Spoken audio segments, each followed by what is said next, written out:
Please stand for the Pledge of Allegiance.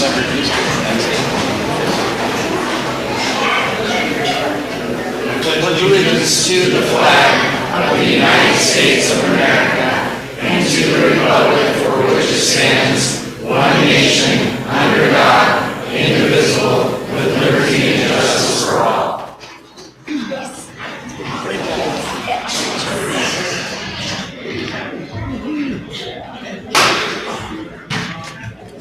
All right, so the first thing we have tonight is the SB Now Spark Awards. So we're changing this up a little bit where they've been the SB Awards before. We're going to celebrate the Orange Frog Initiative and move them to the Spark Awards.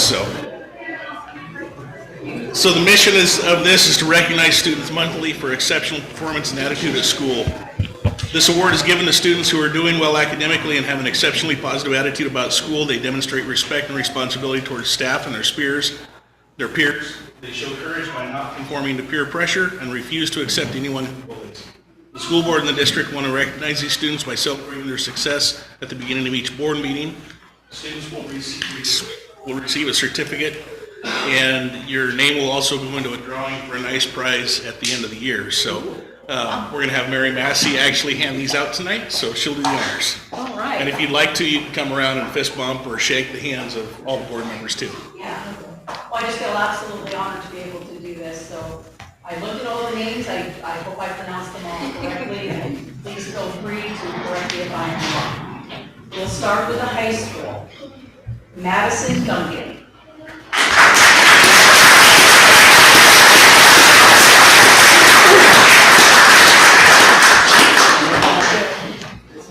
Congratulations. Hey, where's the fist? Also from the high school, Natalie Smith.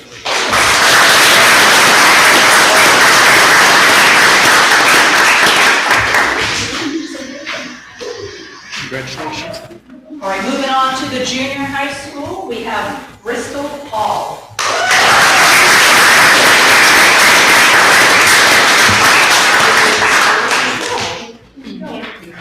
Congratulations.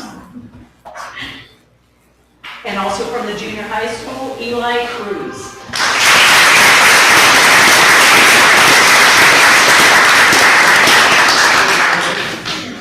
Congrats. Congratulations, Ian. Moving on to the elementary schools, we'll start with Foster, Briona Payne.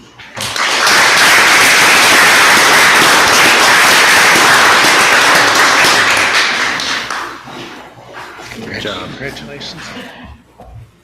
All right, next from Foster, Cadence Rowe.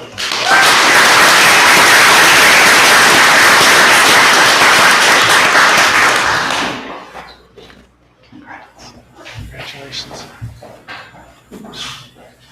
All right, from Hawthorne, we have Shaylin Padden.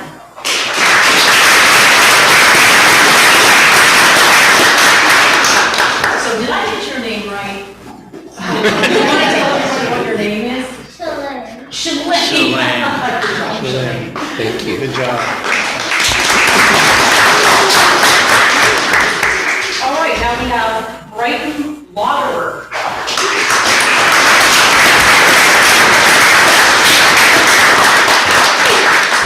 I think I said your name wrong. Did I get it wrong? You got it wrong. What it is? Brian Landau. All right, thank you so much. Good job. Congratulations.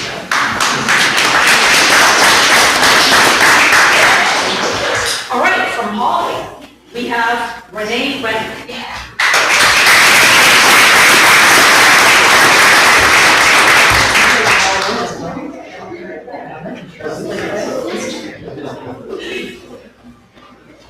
Also from Holly, Henry Mitchell.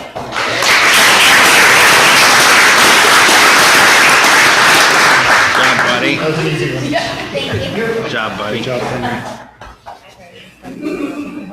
Moving on to Oak Heights, Charlotte Runfeld.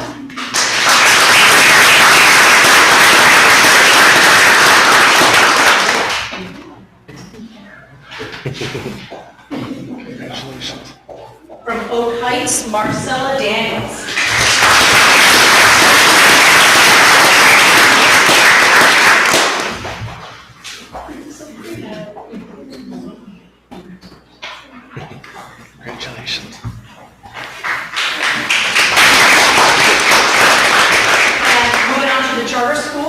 have Noah Langley.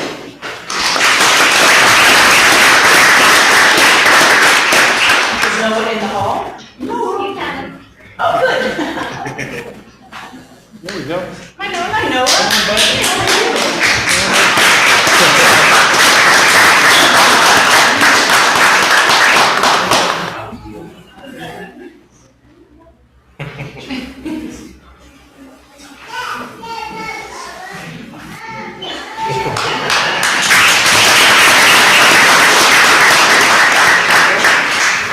All right, and lastly, from the charter, we have Briella Hyatt.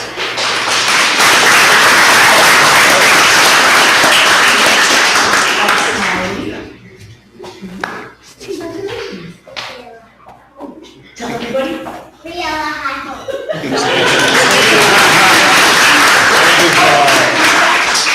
Now, I don't see anybody from the new era here. Okay. You want a picture of them all together? Okay. Could we get all the words to come up? We're gonna get a picture for the newspaper for you. Good job. Come on up front. Yep.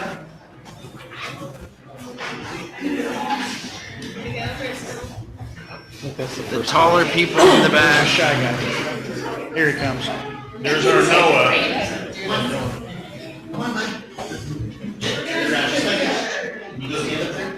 It's everybody.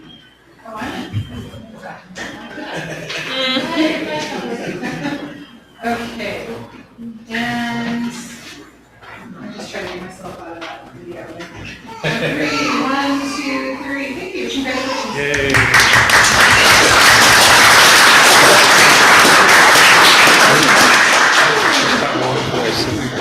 I know.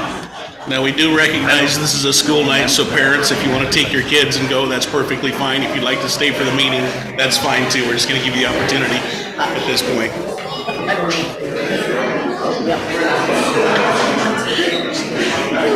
Good job, everybody.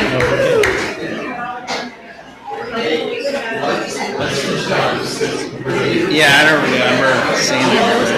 Boy, from the junior high school. Yes, he was. Oscar remembered this Great time. turnout. I think that's our best turnout. So this will be like this every. It's obviously it's important. Shows that it's important. Yeah, Yes, and absolutely. if they think it's important, I mean, a big deal about it. We have the secretary's contact. Who's that?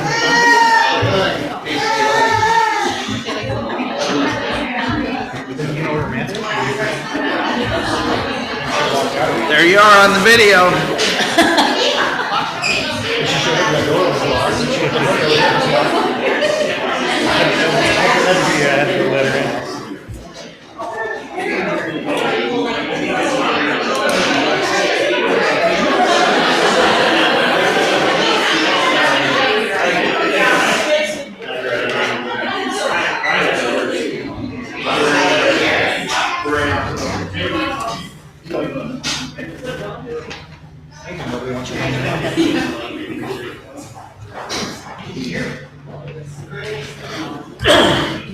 All right, we do have a couple of late items that we added to the agenda. We've got 6E and 7C. Everybody should have an updated agenda in front of them, revised agenda. So I would entertain a motion to approve the agenda So moved. As amended. as amended, as revised, yeah. As revised. You made the motion, yeah. Second. Okay, we have a motion and a second. Any discussion on the agenda? Okay, hearing none. All in favor? Aye. Any opposed? Okay, do we have any public comments this evening?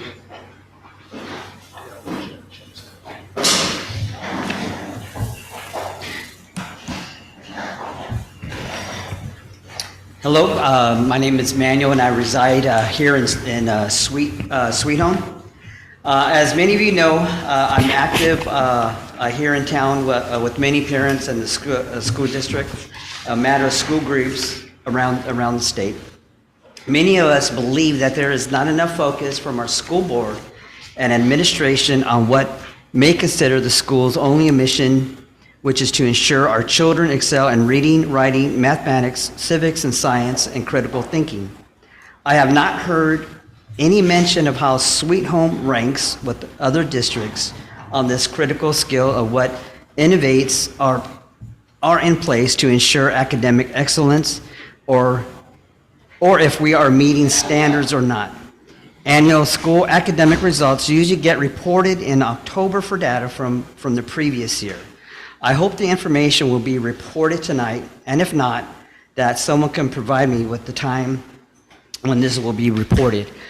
Just kind of a side note, I started to try to find out that there was I believe it's called a state report card, and it might just be me, but it's really hard to, how would you say, to go through that and try to get the information.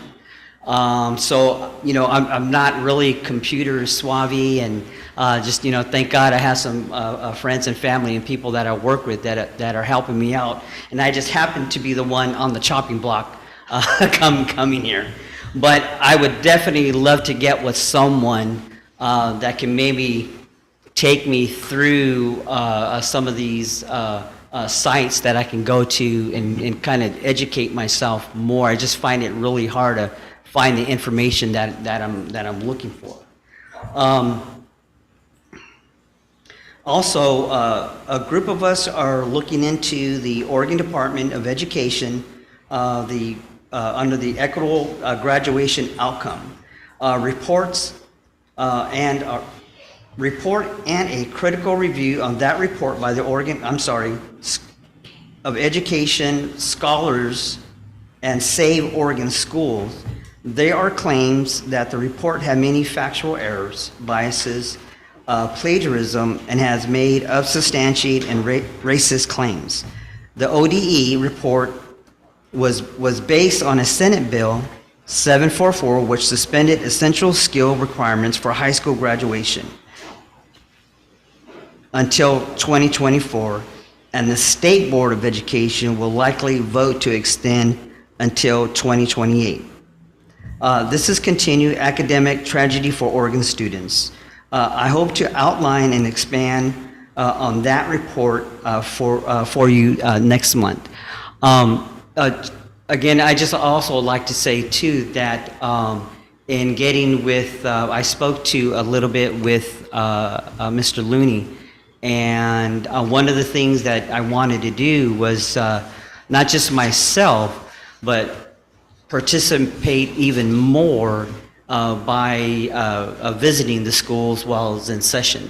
And so he gave me some information, also gave me a form that I need to fill out, make sure I'm legit. I got nothing in my background, which is, I understand it and I'm fine with it.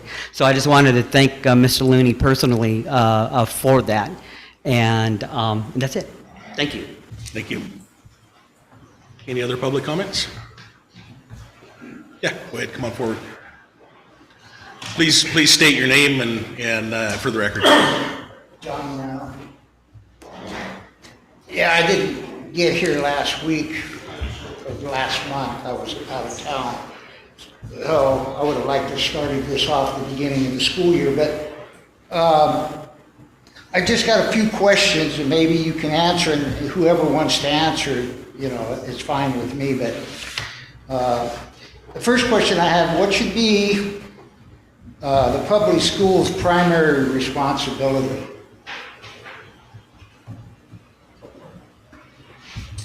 Where's our mission statement? I think that lays it out pretty well. Did have it up here on the wall. Oh, it's there in the back. There's a mission statement back there. Can you paraphrase it? What's that? I can read it later on, but can you paraphrase it? Can I paraphrase it? You want me to read it? Yeah, please. Go ahead. Vision, a district where each child feels valued, inspired, and has a sense of belonging. Mission, give each child every chance to achieve their potential. Okay. What would the teacher's role be in all that? I'm not sure where you're going with this.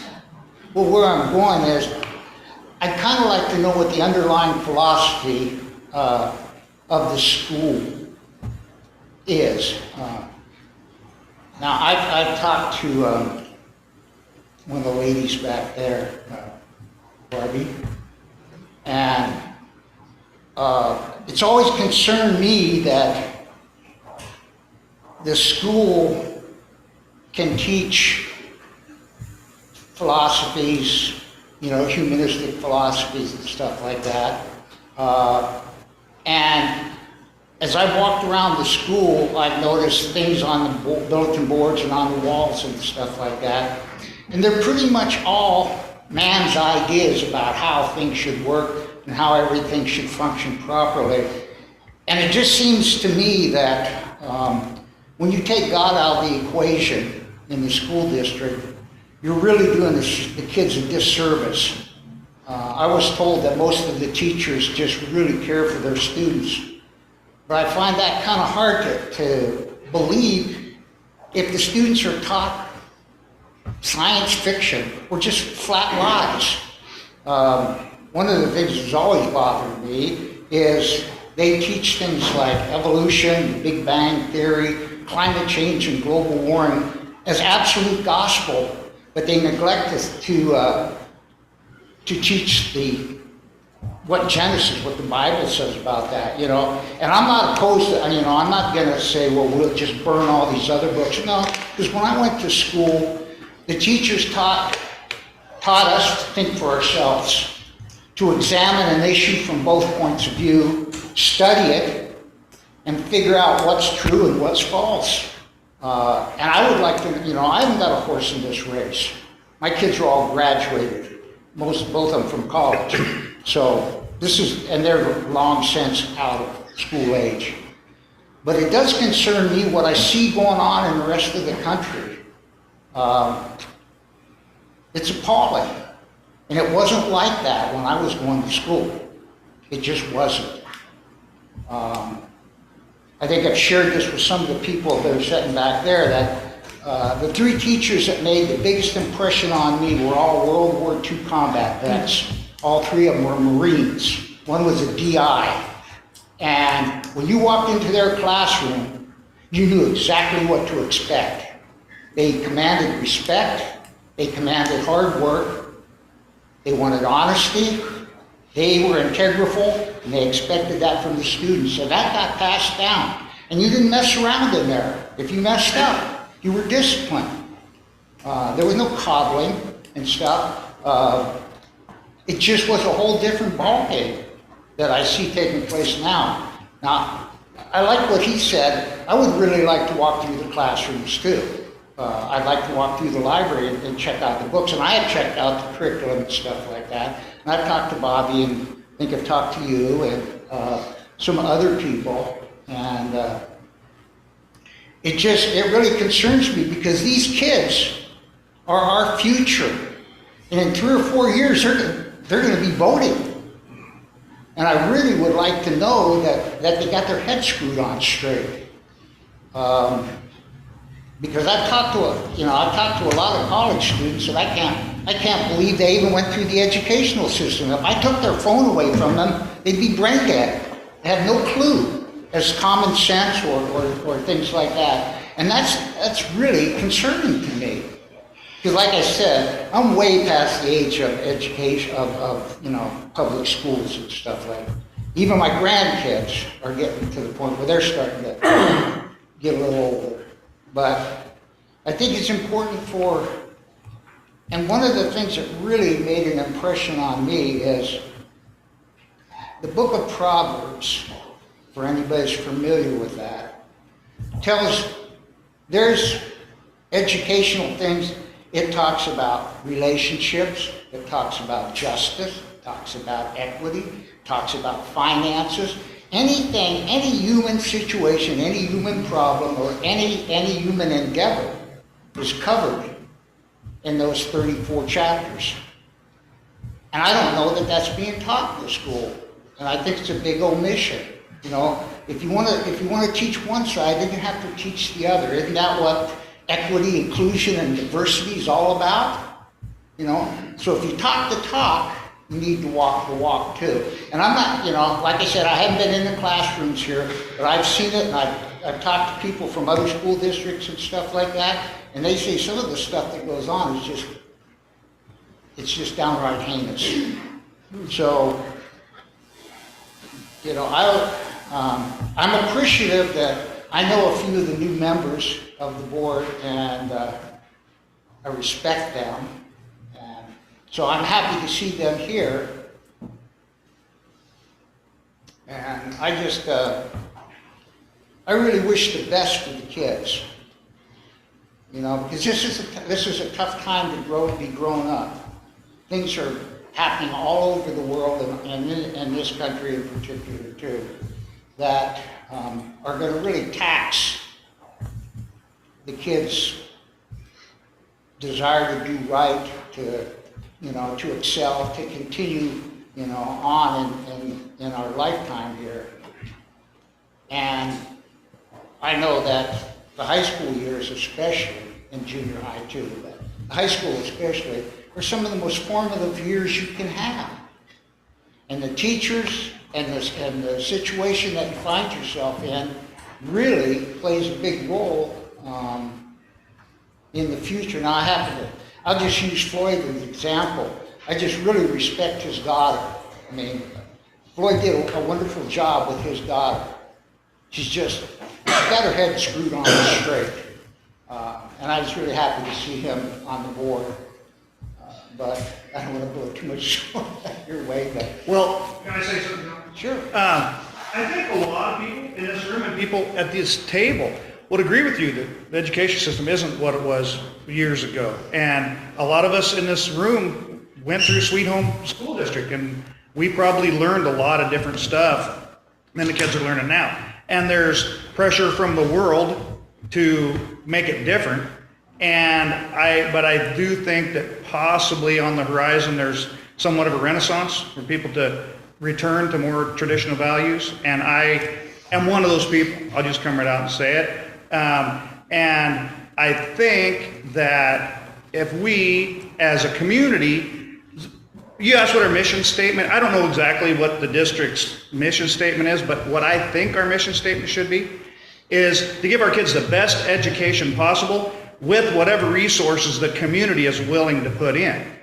You know what I mean? We give them the best deal we can for what the people want to spend, and that's I'm talking cash, property taxes, that's in community involvement, whatever. The community kind of, and you being at this meeting and all these other people that are at this meeting, you're being involved. And that's one thing this community had back in the old days that it's been lacking recently. And I think we're starting to see more community involvement.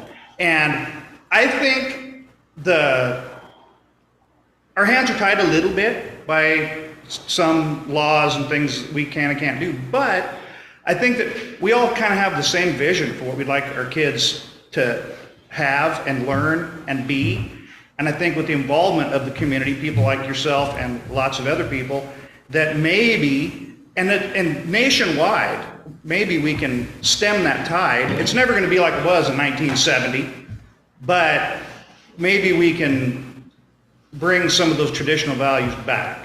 So I think that our mission, if it's not, should be to give our kids the best education we can with the resources available. And that's one reason I got on the board, is to try and do that. Yeah, I'm not really talking about, finances are important, there's no doubt about that, but what was really disappointing is this place was packed out. As soon as they gave out the awards, they took off. Now, That's the community involvement that I'm talking about. I know, Yeah, that's every school board meeting. you know, and. And previous to I was those awards, we here couldn't even get them here with, Last year, I had a discussion, and it was a different, there was a different member here that him and I kind of got into a little bit of a row. But, you know, football game was going on there, and I'm all for football. I played football. It's one of my favorite sports ever since I've been a little kid. But there was a game going on, and half half the town was over there at the game. I think me and 2 other people were the only people at the school board, other than the members of the board. And I thought to myself, you couldn't give up a half hour to go and find out what's going on with your kids. And I think that's a big problem, because I do know that when I was growing up, my parents were really concerned about what was going on, not just in activities with sports and stuff like that, but, you know, your studies and things that are really a little bit more important. Because you can, how many football games, home football games or away games are there every year? Probably 10 or 12, and if you go to state or the districts and stuff like that, there's 2 or 3 more. So if you missed half a football game to find out, you know, what exactly was going on, and there was a big deal last year about the shots and stuff like that. Now I've looked into, I think he mentioned something about websites to go to. Well, I've gone to the Oregon Educational Department. I've talked to members of the Oregon Teachers Union, and done some research that way too. And a lot of the things that you think are restrictive, they're really either unconstitutional, or the state does not have the absolute right to tell you what you can and cannot do. I mean, if you follow the Constitution, the federal government is limited in the scope of what they can do. And a lot of that stuff is designated and passed down to the states, as it should be. The states also pass it down to the counties. And the local school board is exactly that, local. So you actually have more authority than you really think. And unless somebody would come down here and lean on you, I think the local people should be more in charge of, especially in the situation the way things are now. I am hardly in agreement with the policies of the state on many things. I think there's a lot of laws that have been passed lately that are knee-jerk, and Portland dictates what the rest of the state does. And it's unfortunate, because Portland is a mess. And I certainly don't want them dictating what happens here in our community. So, you know, it's complicated, but like Floyd was saying, you got to start somewhere, and you got to fight the fight somewhere. And I didn't come down here to, you know, I think there's a lot of good stuff that goes on here. I just want to make sure that none of the negative stuff that's creeped in all the rest around the state starts to creep in here, because it only takes a little bit. They get a foothold, and all of a sudden, what used to be well, this community's changed, and I've only lived here 20 years. And I can see the change in the mindset. And it starts when you start, you know, some of the schools, the teachers don't teach them how to think. It's more like an indoctrination. I've seen some posters and stuff on the junior high walls, and that's pretty early. It's pretty spooky to me, because I know exactly where it's coming from. And those are negative influences that wouldn't be allowed when I was in school. I need to ask you to come to a point where we're limiting to 3 minutes. I've Yeah, given you okay. more than that, but Yeah, I'm sorry, I did go over, and I appreciate the fact that you let me go a little bit longer. So thank you, and Thank you for your input, John. thank you. Yeah, thank you. Any other public comments? All right. Next, we have certified and classified representatives. I see Steve. I don't see anybody from the classified side. So Steve, I'll invite you up at this point.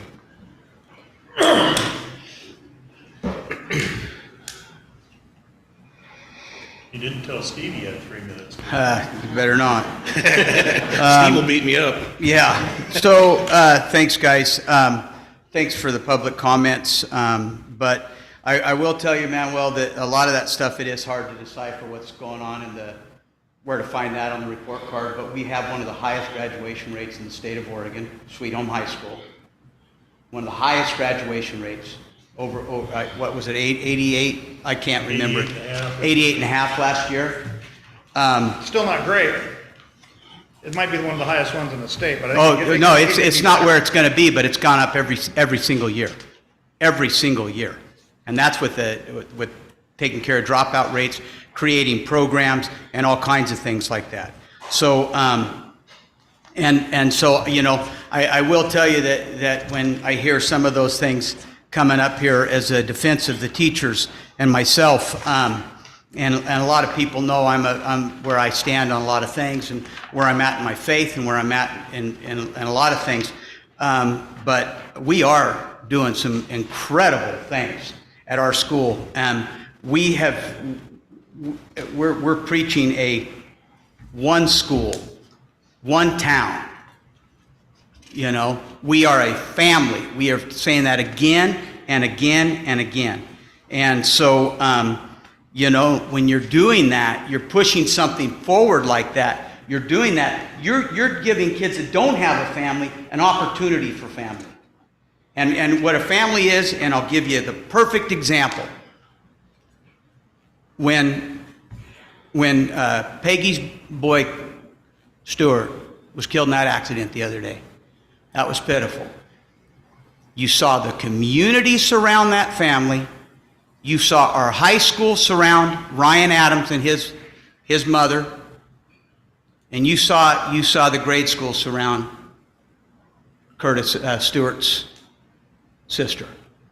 And that's what a family does. Whether you're blood related or not, that's what they do. And so I'm going to tell you, you know, when I'm told how bad our school is, I take 33 years. I started 33 years, and I'm coaching, teaching, involved. And I get how like people can't come here. But in 1986, which is still the greatest graduating class in the history of Sweet Home, in 1986, you had to go to a school board meeting to find out or read it in the next Wednesday's paper. You had to wait to get your mail at home. Right now, I could open up my phone. I could tell you the grades of every student in my class with one click. A parent signs up, they get a notification. Your kid isn't at school, they get a notification. Board policy, you want to know what it is? Click on the website, boom, you get a notification. You can find it all. Communication has changed things. That's why parent-teacher conferences, the need for 3 or 4 of those a year are not necessary anymore, because it is a quick phone call, which we're told to do as teachers. We're told, call the parent, and that's what we do. It's a mass. This technology is incredible, you know. But so the communication has changed.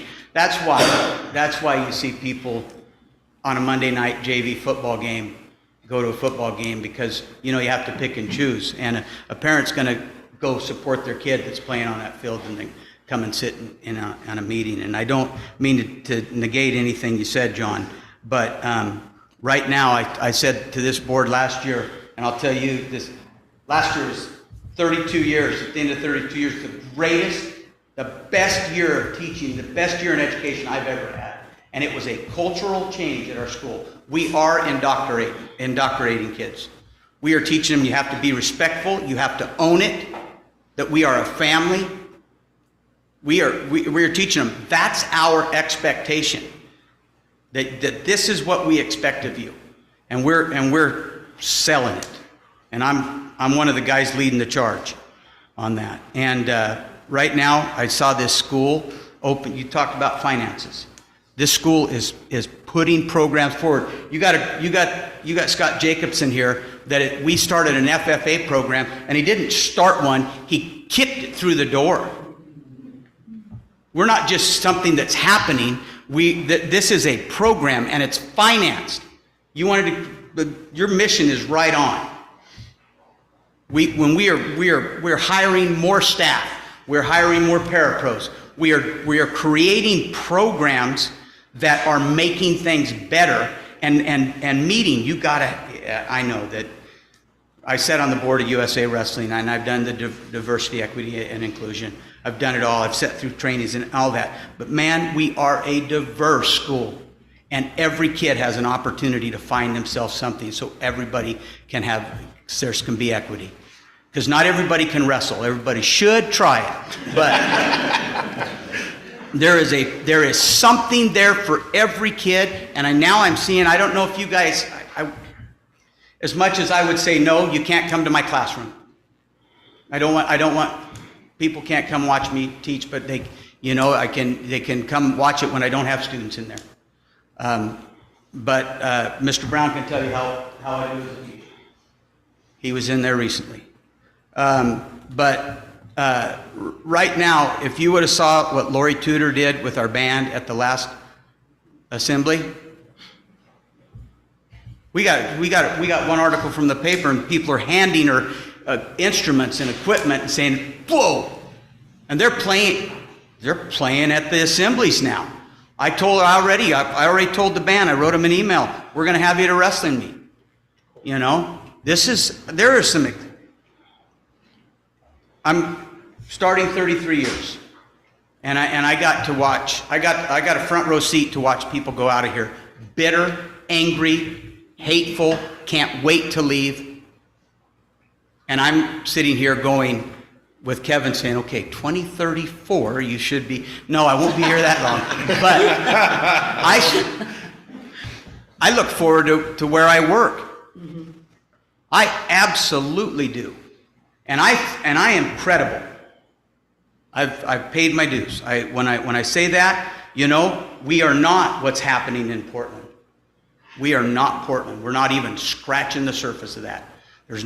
We don't have costumes and everything else. We're doing some pretty great things here. And this is a community. You're 100% right, John. This is a community here, and this board is working to make it better. And there wasn't always that time, and some of you will remember when it's been an us versus them. And I don't think it's that right now.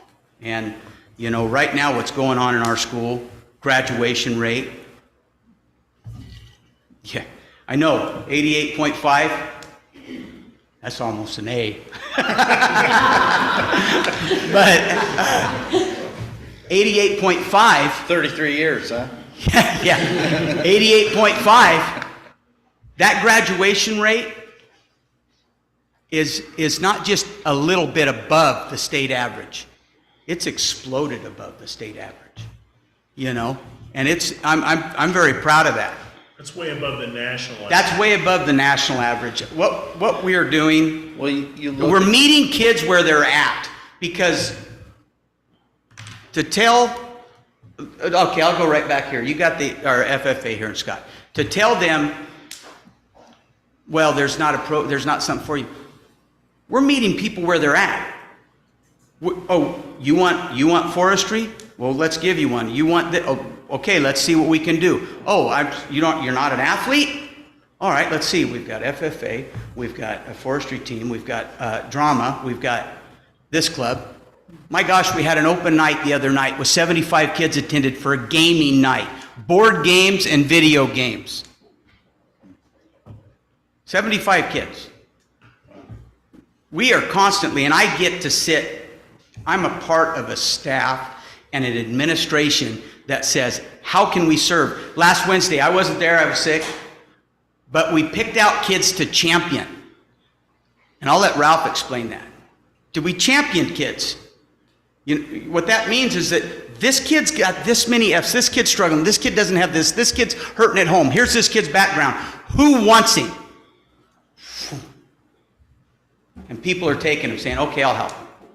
And you know what? No one's asking that teacher how they voted, where they serve. And none of those teachers are asking where that kid, where you lie on the spectrum. And I am so stinking proud of where I'm at in this school. May I make a comment to you? Yes, ma'am. Every time that you come and speak, you're so enthusiastic. And I sit here finding myself doing this. Well, thank you. So I just want to tell you, what you're saying here right now is what everyone needs to hear.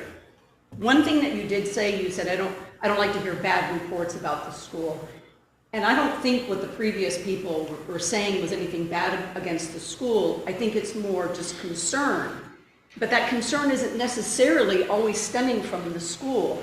It's a concern of everything that's changed so rapidly with our children. between technology and the TikTok world and all that stuff, everyone having a phone, kids are getting exposed to things, and I think parents are just freaking out. Oh, yeah. Right? So the thing about, a thing that I think all of us, and the mayor's here, the superintendent, it's all about community and even communication, which she and I have talked about. How do we keep communicating to families what a great school this is and what we are doing and how we are keeping things like that are not traditional out of our schools, things like that, right? How do we communicate? How do we get parents involved? All these things.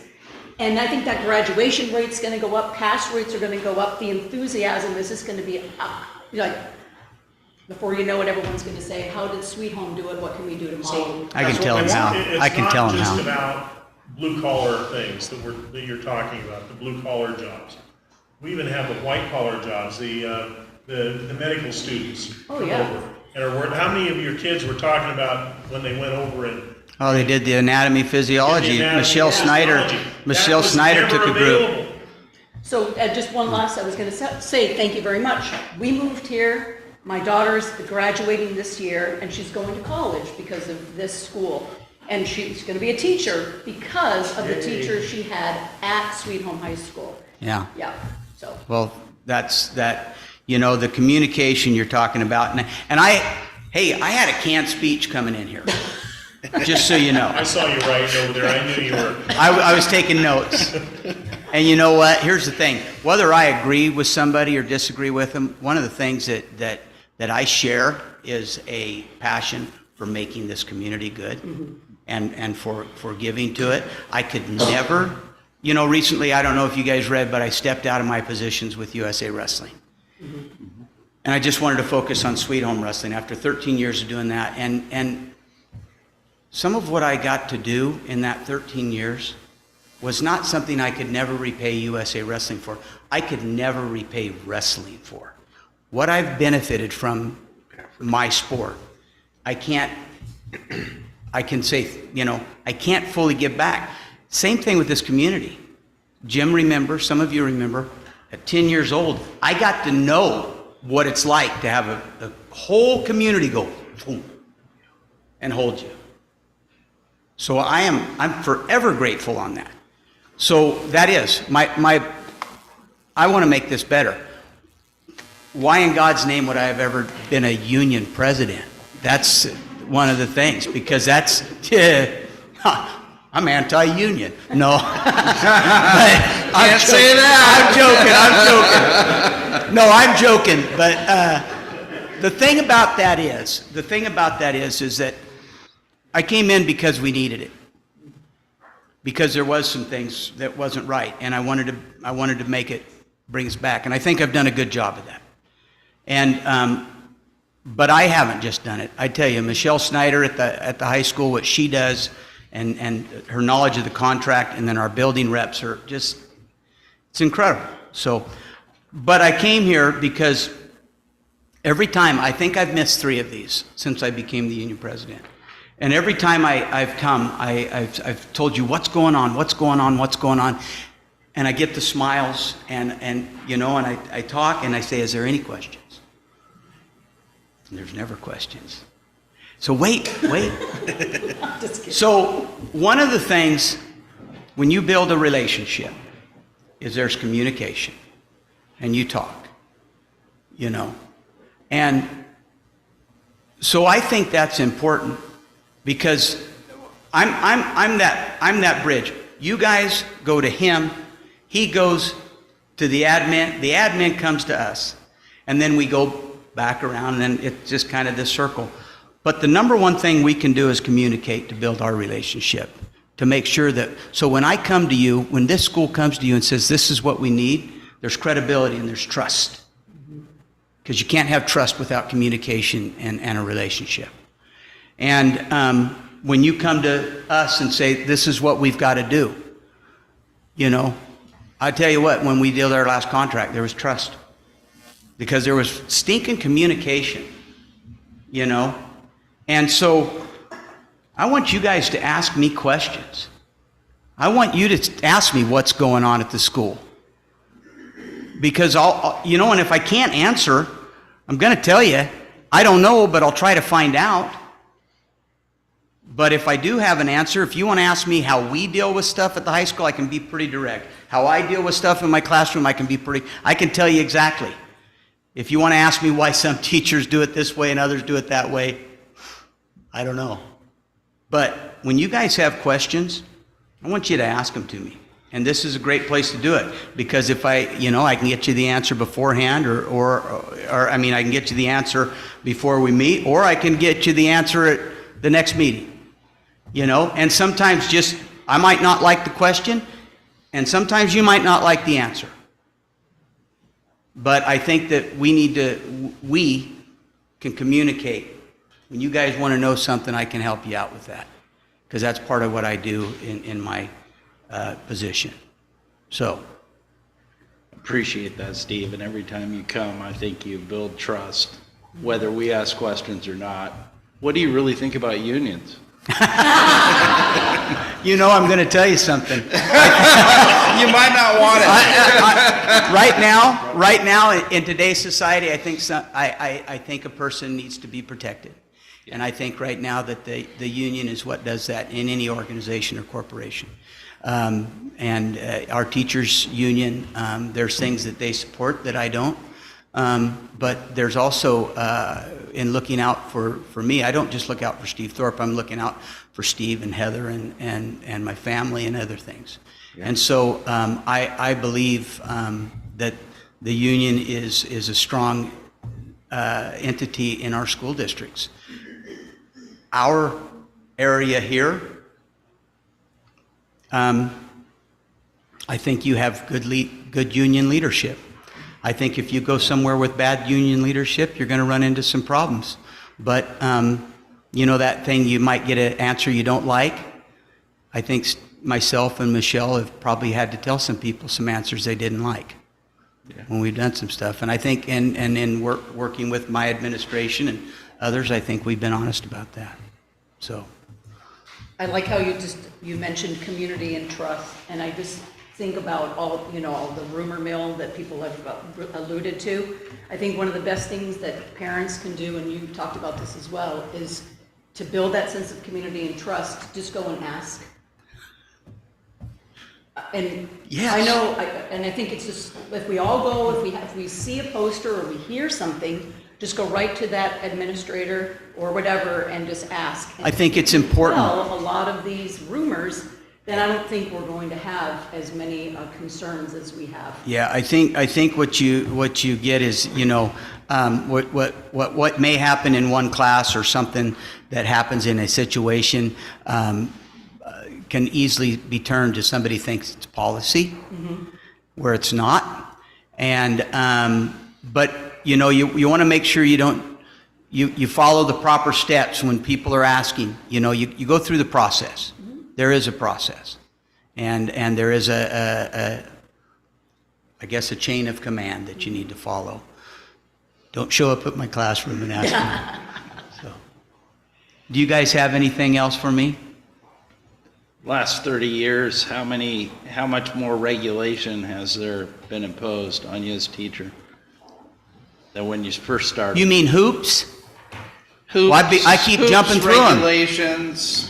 It used, okay, Education. and that was good. Back to old core values, back to 1970, back to 80s, all this. One example. I used to sit in a meeting, and we'd listen to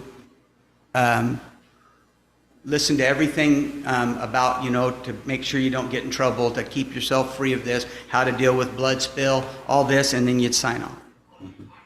And this time it took me about 5.5 hours going through videos. Okay?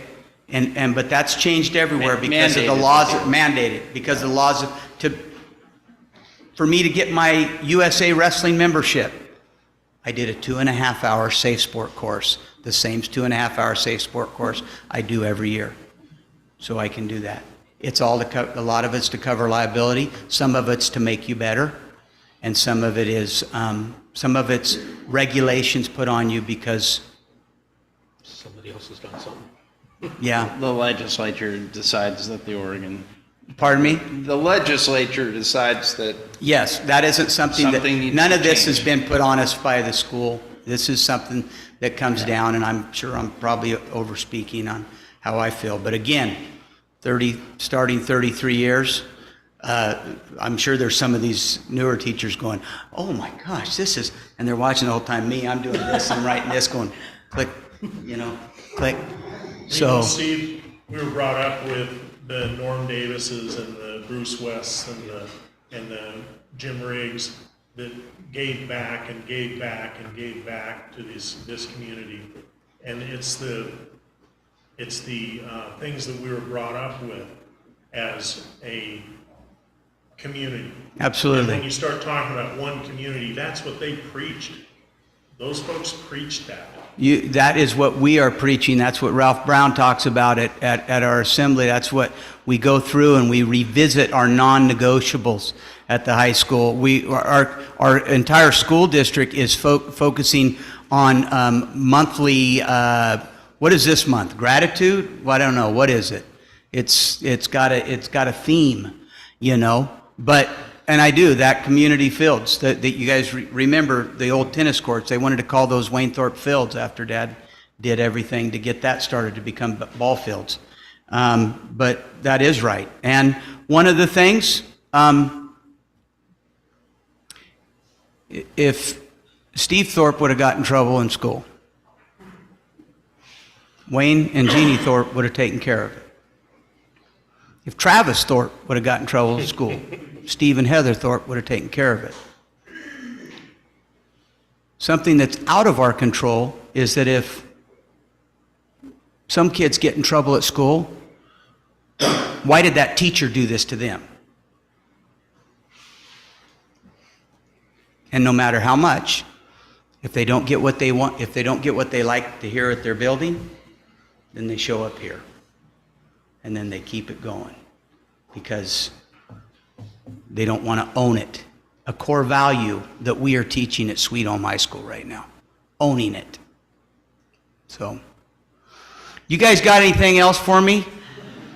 I got a question for you, Steve. Go, John. If you got in trouble when you were in school, would you have gotten a paddling? Oh, you guys, paddlings are sweet. My dad was an Okie. I got a whooping. So Jim Riggs paddled me for fighting on the bus in second grade. And he didn't paddle me. Jim grabbed me by the arm, swatted me, set me in my seat, grabbed the other kid, swatted him. And the thing about it was I got hit first because I was on top. But he said I was fine with it. I was embarrassed because Mr. Riggs swatted me.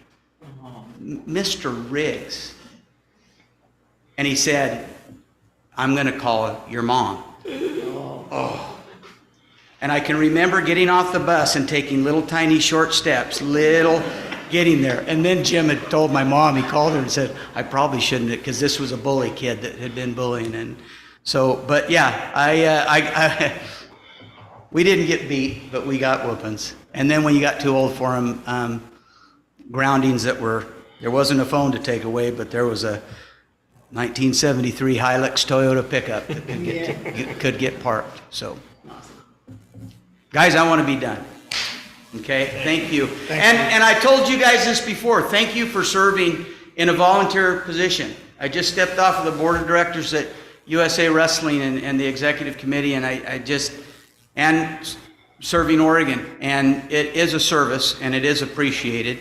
And whether you agree or disagree, no matter where you serve, how you pray, or which direction you vote, that mission that's back there and what you just said, Floyd, never did any time introduce politics or faith or anything. It was like to give these kids the opportunity they need, and I appreciate the hell out of that. So I really do. So thank you, guys.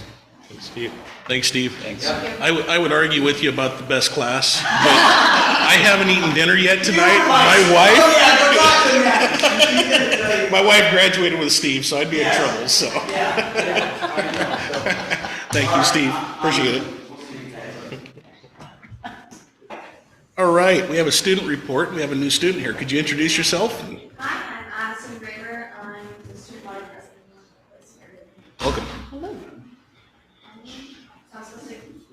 report what's been going on with school. Right now, we just got done with our homecoming week. We have to run all our usual events like He-Man and our Power Cup. We have 2 assemblies Monday and Friday, and we are on fire.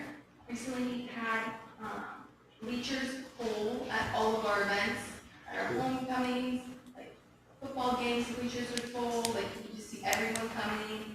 At our homecoming dance, there was over 300 kids there, which is the smaller dance, not really many kids like go, so that's just really cool to see. Thorpe said about our game night, 75 kids went, it was an after school, there was a the junior high football game there, like going on that night, there's other events going on, but we still have these like kids coming to this event, it was really cool.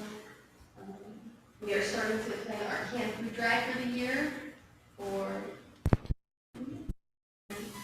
are learning the alma mater. We're trying to get that back into place, so at our last assembly on Friday, we had all the students come down and we sang the alma mater. Maybe come a little later in the year when it's a little better, because it was a bit rough.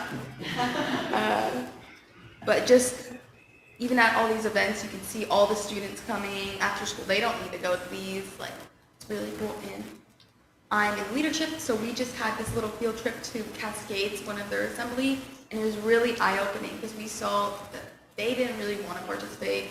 Students were forced to be there, like games, they were all told, like they didn't want to be there, but it's really cool to look at ours, and like there's kids jumping out of the crowds trying to do, and like once the senior wins the game, you hear the senior section chant about it. And it's really cool to see our involvement in the kids and everyone wanting to participate and be there at all these events. Good. Right, any questions? Great, thank you, appreciate it. Thank you. All right, now we have the superintendent's report. Terry, I'll turn it over to you. Okay, in the past, when we've had students present, they've been moved up. Is it possible to do that? We have the FFA group that's been waiting here for the last hour and however long. Could we consider that? Yes, absolutely. Okay, so I'd like to have the Mr. Jacobson and It's his report, so. Yeah.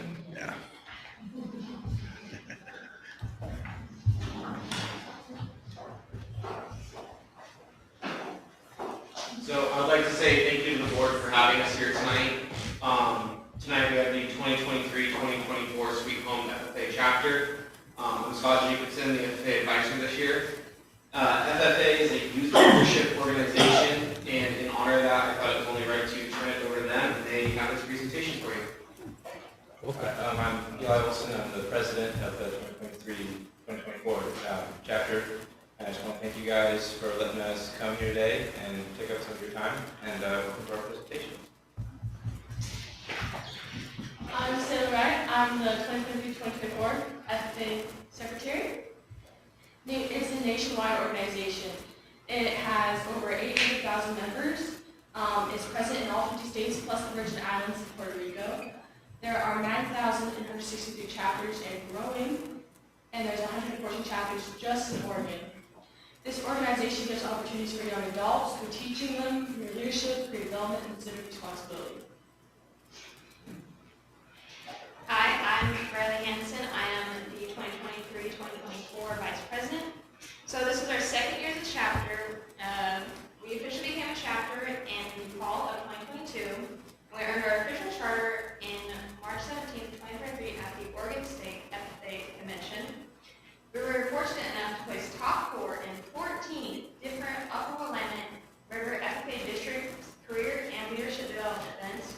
We were also fortunate to place top 10 in 4 different state level events, which include poultry, meats, and dairy quality and product, which are career development events. And we also had one student go to sectionals in 2023 for beginning public speaking.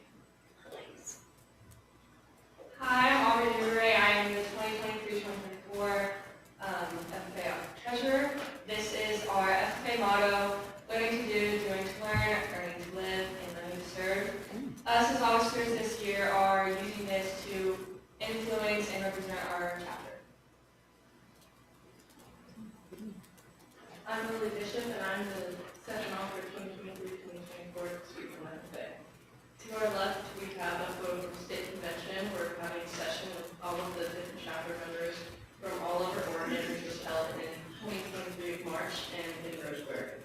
here we learn how to do all sorts of different things about leadership and becoming a better chapter member. And our photo on the right is a photo of our officers at district camp in September, and this is right after our visuals contest. Which, did you guys get to go, all of you, to that? Was it a blast? Yeah. Yeah. So I am Annabelle Morris. I am our chapter reporter. Next on our motto is doing the learn. On the left of the photo, we have some of our chapter officers bonding in line dancing with other chapters officers. This was just one of the many ways that we bonded and we learned from each other. And on the right is our 2023 poultry evaluation team. We placed in top 10 at the state level. Hi, I'm Ashley Duncan, and I'm the 2023-2024 FFA historian. And our next thing is Earning to Live. In the left, we have our team that went to the district CDE days in Lebanon, and we earned 4 new banners for 4th place and 3rd place, and 3 new 2nd place banners. And then on the right, that is our group that went and showed lambs through FFA, and we earned the 1st place for sheepherdsmanship, where it's just like we made sure that our pens were clean and that the aisle was cleaned by our pens and that our lambs' waters were all good and clean. And we also have 2 of us show market lambs, and then 1 of us showed a breeding view. Right, so our next slide is Live and Serve, and the picture on the left is us at leadership camp again with our state officers, and then the picture on the right is us at state convention with our charter that we earned through. I'm trying to think of the right word. Awesomeness. Yeah. We earned our way there, and we're really glad that we got to do that, and it's a lot of fun. All right, and then thank you guys for your time. If you guys have any questions, let us know. We have an answer.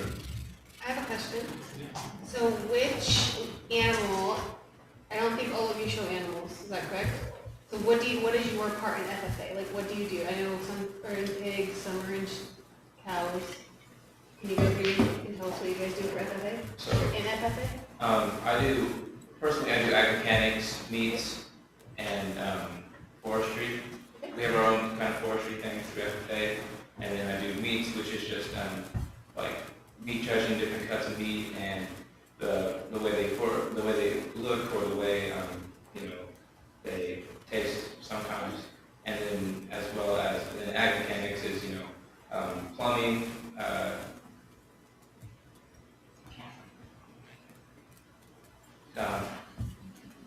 And then but different motor vehicles that include tractors,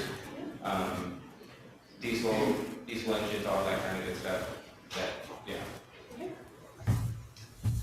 I am involved in the soils competition, mock job review. I did crop production and poultry, and then I show at the Lincoln County Fair breeding meetings. My main event is public speaking, specifically extemporaneous speaking, which is a topic for you. I have 3 different topics, and then when we go to the competition, pull out one of the topics and you have 30 minutes to write a speech. I show market lambs at the Lincoln County Fair, and then I also participate in our soils competition, which is on Wednesday, and poultry evaluations, which is in. So I do not do anything like animals-wise in FFA, but I do breed, raise, and sell swine for kids in 4-H and FFA, and I also show statewide with 5 different pigs until July, and then I go to state fair for 2 weeks in August through September before school starts, and I sell my breeding pigs there.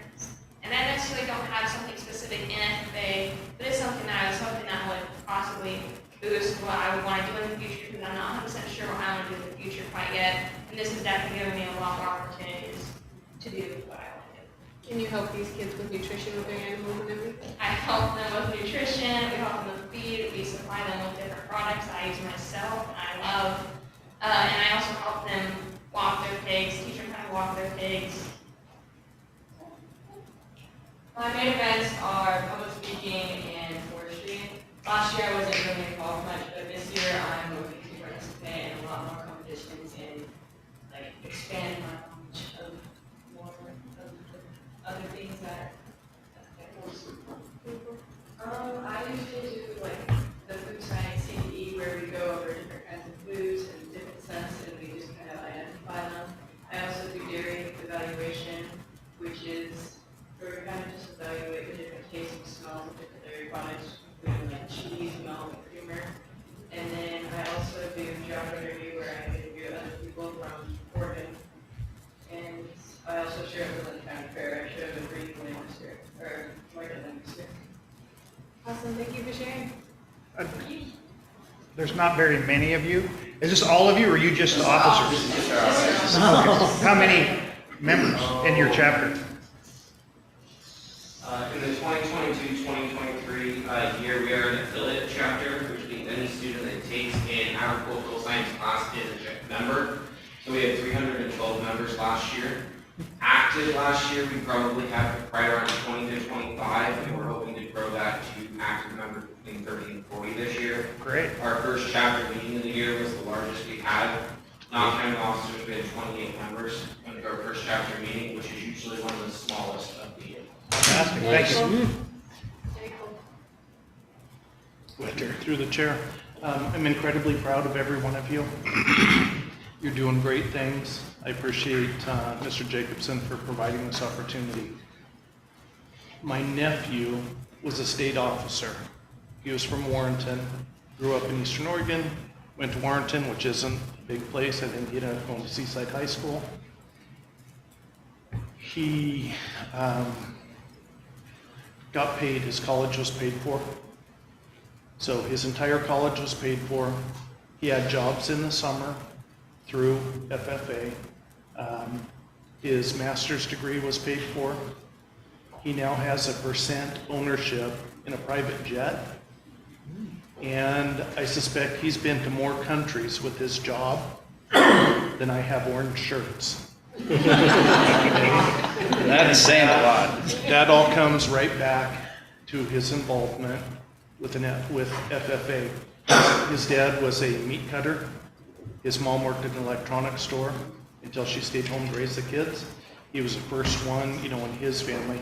I was the first one in my family to go to college and graduate. He was the first one in his.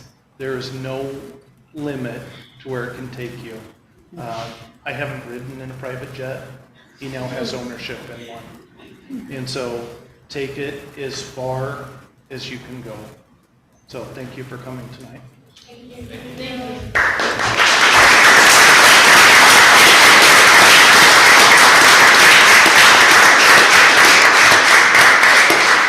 Real quick, if you young adults could still hear,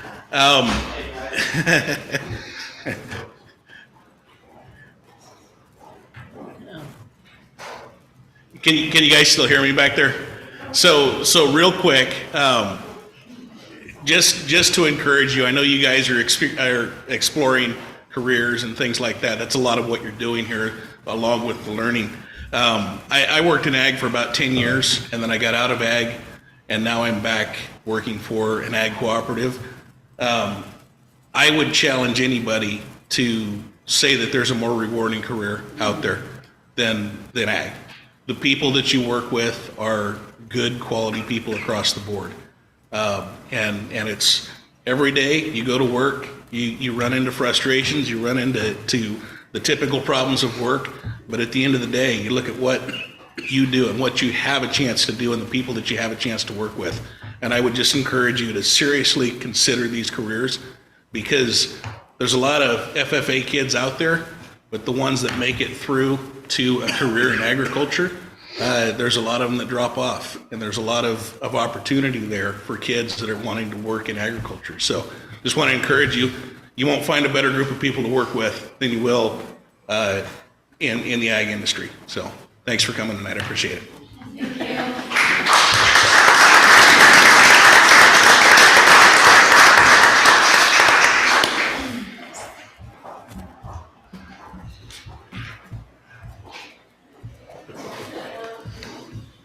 Okay, continuing on, thank you for allowing that change up.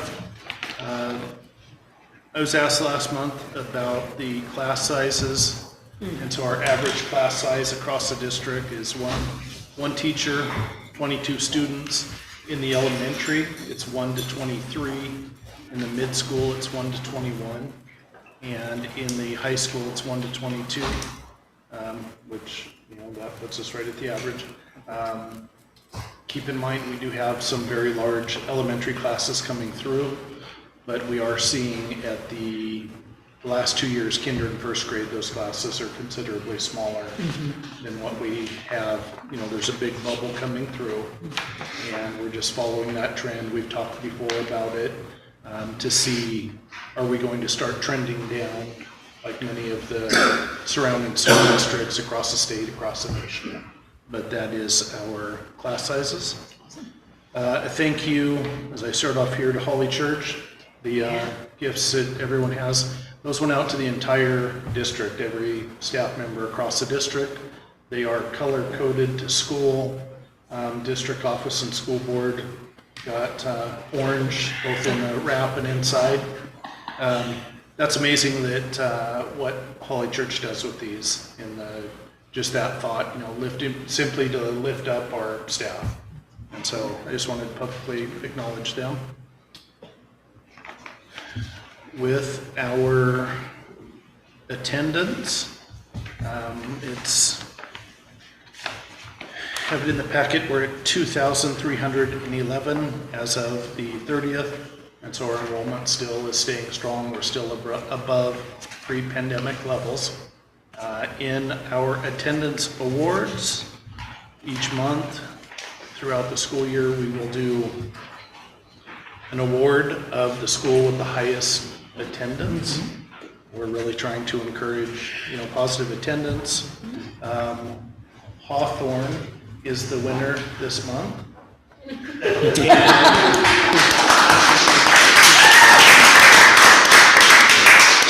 You get an IOU. So for the newspaper, we can meet back here and take a picture when we have the transfer of the trophy from Holly to Hawthorne. So congratulations to Hawthorne for that. I have a question on attendance. Is attendance based, so like medical and sick and those type of things, is the attendance included with excused absence attendance, or is it as if attended or not attended? With ours, like if a student's gone for sports, we're not counting them. Not counting against them. Medical absence, same deal. Excused absence is not counted against them in our report. It is in the state report that you have in the packet. Okay. Their percentage, 93.41 was Hawthorne's attendance for September. So they did a really nice job with that. Okay, strategic plan progress, reporting out on the things that we are doing, trying to make a difference with our students. I'll direct you to your packet. You have the at a glance district profile. It's on the second, third page of your packet.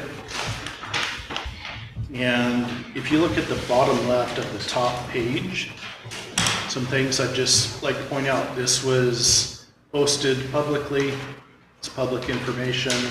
The newspaper typically does a story as this is released each year on the results across the state, across the local districts here in our district.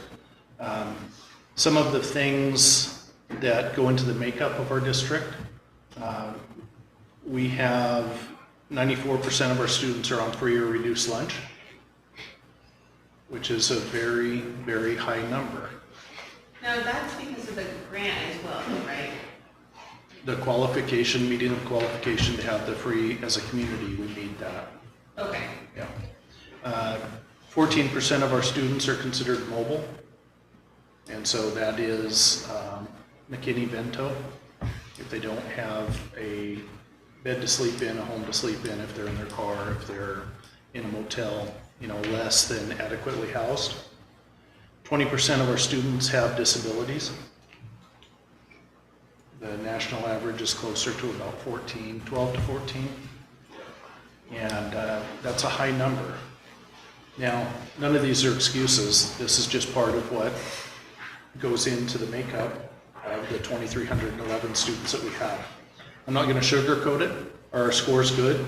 No, they're not. Our staff work incredibly hard. There are a lot of things we're doing, adopting new curriculum, providing all kinds of supports to help our students score better. I see these scores as twofold. One, it's a snapshot of a student on one day, and who knows what's gone into that day prior to testing. It's also an audit of how our system is doing. And what our audit shows is we're not doing enough. As you'll see here, we run very close to what the state runs. And Floyd, you said it earlier, 88%, that's not good enough. 88% is a great number unless your senior is in that 12% that's not making it. Well, this is Sweet Home, Terry. We should do better. That's what Steve spent a lot of time saying. We always have done better, and that's what we're all working for, right? Absolutely. When we talk about curriculum and curriculum changing, when is curriculum chosen and when is it given to the teachers? Because I know there's a new language arts curriculum that was given to the junior high, and it's really hard to navigate. The learning curve, let's just say that way. There's quite a learning curve to figuring out for the teachers as well as for the students. And I don't think it was added into the program near as soon as, right as school started, we're gonna figure this out. It was, I'm sure Barbie could answer. It's a 7-year cycle, and so my predecessor adopted elementary ELA early, so we are adopting that this year. So the junior high and high school, they were set to get new curriculum. And so we finished the adoption process at the end of last year to implement this year. We did professional development at the end of the year, and we did at the beginning of the year. We also are having some more professional development on our in-service day, October 13th. So we've been flooding our folks with support, and we've had Zooms, we've had in-person from our publishers come in to support. It is difficult to jump in with new curriculum and know all the ins and outs, but they're doing their very, very best. Oh, I great would curriculum. speak for that for the teachers trying to navigate because we've had meetings about it. But Sure. And that was a curriculum that John mentioned earlier that he came in and looked through. Yeah. And we had it on display for the public. There's the public participation, there's staff participation. It is a fairly regimented process to go through that. It's not something that's done quickly. Did that answer your question? Yes. Okay. To clarify something, Terry, in the end though, as a community, as a district, we pick that. There's no curriculum that's just shoved down our throat, right? 100% correct. Okay. We advertised it, we put it, and we got criticized last year. As a school district, we criticized a lot, and we really take that to heart. I had a parent that I explained, we put it on Facebook, the district webpage, information, district webpage, school webpage, Parent Square. This particular piece was in the newspaper. Went through all of these different avenues other than, the one that I couldn't check off was skywriting it. I'm not trying to be facetious, just, we do a lot on communication. And the parent's response was, you're forcing me into having Facebook, and I didn't get it in the way that I liked it. And so, is this our curriculum or is it our community's curriculum? Everybody was invited. We put it, I think that went in the newspaper, didn't it? And we had it posted on the door. You know, we had it posted on the door, we had it posted on our website, we had the curriculum on display. Sent home with kids. Yeah, so a colleague that I worked with for a long time, Ron Keffer, in Homer, he was fond of saying that communities generally get the type of school that they want. And so, you know, what I hear, what I see, what I focus on, we've got a lot of people that want the good, want us to do better. I see a tremendous amount of positive, but that's kind of like looking at a garden. You can look and find cutworms, root maggots, pestilence, or you can look and find the fruits, you know, and the labors. So, on track to graduate. Just again, going through the first page is just a, you know, a synopsis of what is overall. Oregon average is 84%. We went up from 85% to 87%. On track to graduate, excuse me. The students that, you know, each year they're making progress, be able to walk across the stage with the required credits and grades and graduate. On time, that cohort, 88%. Oregon average is 81. We're up 6% from the previous year.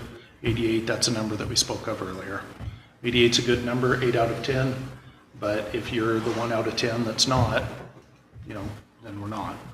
5-year completion, we're now tracking students that graduate within a 5-year time frame. We've got 90% overall. Oregon average there is 87. That is a dip from last year. As was stated earlier, these are results from last year. We're always looking back on what we did in the previous year. Does that also figure in if we're doing better than the others, where it's not taking them longer to complete the degree, then that's going to go down anyways? But does it take that into consideration? The state, like earlier when we were talking about the attendance, it's just flat out. I'll jump to that one. 58%. 58% of students that were enrolled May 1 for 75 days are there for 90% or better of the time. For 5 years? No, that's the one above the regular attenders. Right, but what I'm saying, for a 5-year completion, it takes them 5 years to complete. If you're getting it, they do count against us in the 4-year. Okay, so if we're getting them credit, we don't get credit for a 5th year, although they're starting to track it. Right. What we're counted on is how many students graduate with their cohort in the 4 years' time. So we can look bad in that one, but actually be doing better because we're getting them through in 4 years instead of 5. Reading and math, our numbers are abysmal. I don't say that to deny the hard work that our teachers are doing. Reason we push for attendance so hard is if the kids aren't there, we cannot, you know, teach them. Oregon average 40%. So that means that 4 out of 10, 40 out of 100, that percentage of students can read at or above grade level in 3rd grade. That's not good enough. We need to figure out what school is about, and that was a question from earlier. What is school about? The state will continue to mandate things. We are doing some early literacy work that the state is supporting. I'm not hearing, well, let me back up. One of the things that we have to do is provide minutes for PE. That's mandated. That's fine, no one's going to argue against PE. But if the dumpster out back caught on fire, back to the district office here, we would do absolutely everything we could, 1, to get that dumpster out, and 2, make sure that it never caught on fire again, right? Doesn't that make sense? Hear me carefully, I'm not saying our scores are a dumpster fire, but they're not good. They're not where they need to be, and we need to do everything we can to get those scores to increase. That's why we are looking at teacher hiring, teacher selection. We don't have subs right now. If, as board members, if you know anyone that's willing to sub either in the classroom or as an aide, we need that. You know, it sounds like there are more jobs across town than that I've ever seen in my lifetime. You know, everywhere you go, people are hiring. But when we try and get people into work, a lot of them kind of fall off the wayside. This is a way we can use that. Teacher shortage, there's an incredible teacher shortage, there has been for quite some time. All of these things, you know, not one of them is the answer, but all of them are a piece of it. 8th grade math, 24%. State is 26. How can we feel good about that? You know, saying, I'm not satisfied with saying, you know, we run very parallel to the state. I don't want to run parallel to the state. I want us to do better than the state. I want us to do better for our students. And so there are a ton of things that we do daily, day in and day out, to try and increase that. It's kind of hard as a parent of an 8th grader, like when we talk about math, when we don't know how to teach their math. We can't relate to Common Core. I can tell them by reading it what that answer would be, but I can't tell you how to solve that because that's not how I solve that. Yeah. So it's really hard for parents to advocate for their kids, and I know that parents don't as much as they used to, but to be a part of helping teach or helping with homework or keeping them on task or on curriculum when we don't know how to do it either. Yeah. Yeah. Makes it really hard. Yes, that's one more of those pieces. We have partnership with the Boys and Girls Club to help out. We have after-school tutoring. You know, we are offering, as you're seeing, I think, as far as our electives, our trajectory, I think, is good. We're making some real positive steps. I think what I'm hearing is maybe we need some after-school tutoring for parents so we know how to teach it. You know, I'm willing. Seriously, I can look at a thing and I can come up with the answer, but I really, you know, it takes me a while to read through the book to figure out what they want. Yeah. So I think that's really the thing is sometimes parents need a tutoring too. We're offering more robust professional development than, you know, I've had a lot of people tell me than we ever have. Friday is going to be a huge day for us. We're also offering paid after-school professional development from iReady to assess where the kids are and help respond instead of waiting, you know, to the end of the year and say, okay, how's everybody doing? This gives us a check along the way to see how the students are doing. We've got 6 reps from iReady coming in. They're going to meet with each school on Thursday with that school's specific information. But could we use additional help? Absolutely.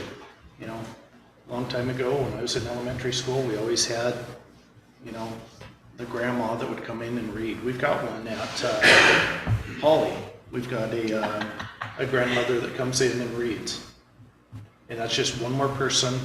You know, the majority of folks, the math, I'm not going to pretend I understand when they say Ralph has $3, Jamie has 6, what color are Mary's socks? Yeah. What in the world does that have to do with anything? We were talking about money. How did we get onto clothing? I don't understand that. So the new math curriculum, is that new this year or is that? No. Common Core has been a thing for a while. Not the Common Core, but I know you're. Curriculum, K-12, yes. Is that new this year? Yes. Are they teaching in that curriculum what we call the straight algorithm, that we could answer a problem like 2 + 2 = 4 without using Cheerios? And because that is, unfortunately, I'm very familiar with iReady and I'm very familiar with the Common Core, and it is very difficult to understand if you're not given the algorithm. So do you know if that new curriculum does teach them straight math? I believe that it does, Mary, but I would be happy to meet with you Oh, afterwards or another okay. day so that we could go through and you could look at the curriculum or, you know, visit a specific grade level. Yeah, okay, that'll be awesome. Thank you. Well, Yeah, because it's tough for parents, for sure. I think what I'm hearing you say, Terry, is that, and it goes back to what Steve Thorpe was saying, that if the community's more involved, we're more cohesive, we all care more, everybody's going to help each other. And that goes to hiring new teachers, to retaining teachers. I looked at some of our scores here of how many new teachers we've had. And I know it's tough to hire teachers, but if we can sell Sweet Home as the place you want to teach, And that's what we're trying to do. I mean, I love Sweet Home. I've loved it for my whole life. I'm an ambassador. I go out and sell Sweet Home all the time. And if we all do and sell it to some really good teachers, wouldn't that be great? We're starting to see that. We are getting people. Last year, we put a considerable amount of our finances into teacher compensation, classified compensation, so that we're not just, we're trying not to be the stepping stone. Someone gets in here, gets good training, and goes somewhere else. We're trying to get people that want to be here, will come here and stay. We're doing our Grow Your Own with special ed teachers. Those are like hen's teeth. They're just not out there. And by training up our classified staff who are embedded in the community, they live here, they want to be here, we found considerable success with that. So there are a lot of things that we're trying to do to showcase what we do have to offer. Having been a recruiter in the past for a school district when I worked in HR, the new kids, the kids that are graduating, they're not asking about pay, they're not asking about insurance, benefits, they're asking about support. What kind of support will Sweet Home offer me? And that's our early release, protecting the PLC time on Wednesdays, having a sub so that they go in and can sub in the classroom so the mentor and mentees can meet. That's one of the things, more counselors, more resources, the best that we can to really support our staff. We had a luncheon the other day just with the new teachers to really try and help welcome them in to who we are and what we're about. So there's a lot of facets to it. Oh, yeah. And I hope the community can get involved in too. I mean, when you're behind them in line at Safeway and, you're a new teacher, if everyone can, it's a team effort here. It's not just, like Steve said earlier, us versus them. Yeah, and if you have ideas on that, we're all ears. We want to do everything we can to make it the best we can for our teachers coming in. Teacher that comes in 3 years and leaves, that doesn't necessarily, that's not we sign contracts a year at a time, but that's not the type of impact. You don't get your bang for your buck there. When they just get up to speed, they get to know the community, the curriculum, our norms, and then they're gone. Have we asked them why they're leaving? We have, and, we can continue that, but if we could talk to them 4 months after they leave, I think we'd get honest answers, because when they're on their way out, you just get flowery speech. Yeah. Oh, be closer to my family, it's blah, blah, blah. They're searching for employment. They don't want to say, this or this is a reason why I'm out. Is there a way that we reach out to those people at times when they're 6 months down the road and just say, hey, is there some type of survey we can reach out to them saying, is there something, feedback we can improve our district? Yeah. By being honest. I think we could do better with that. I think we would get, I don't know that the return rate would be necessarily higher, but I think it would probably be more honest answers. Yeah.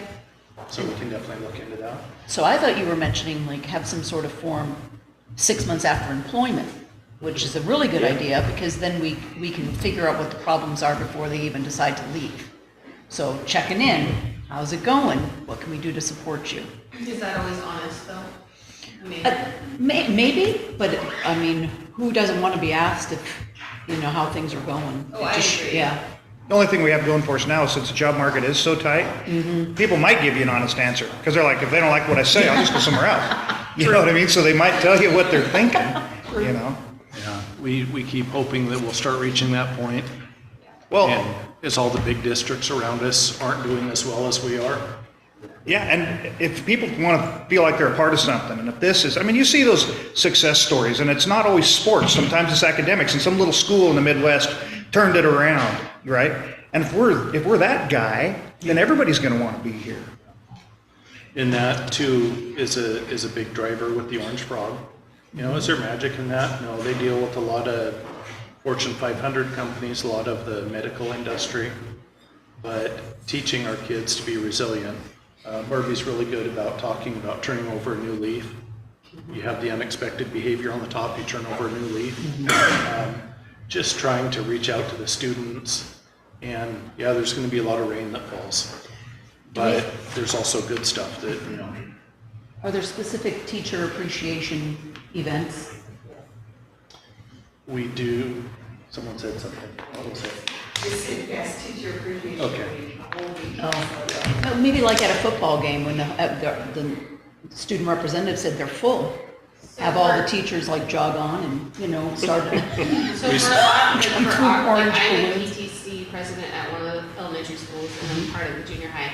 And each, like a lot of times the PTCs and parent-teacher clubs celebrate their teachers. So Nice. like we support them at Christmas, we support them Classified Week, Teacher Week. We do it the in-service, so they served a meal when they had the big Orange Frog training event, and then we served a meal the next day, and we buy them all sorts of fun supplies to start their year. So I think like each school has something similar. I know Holly did, they had a great one when I was there, that celebrates their teachers as well. So I know there's a ton of money, like more than half of our budget goes into celebrating our teachers.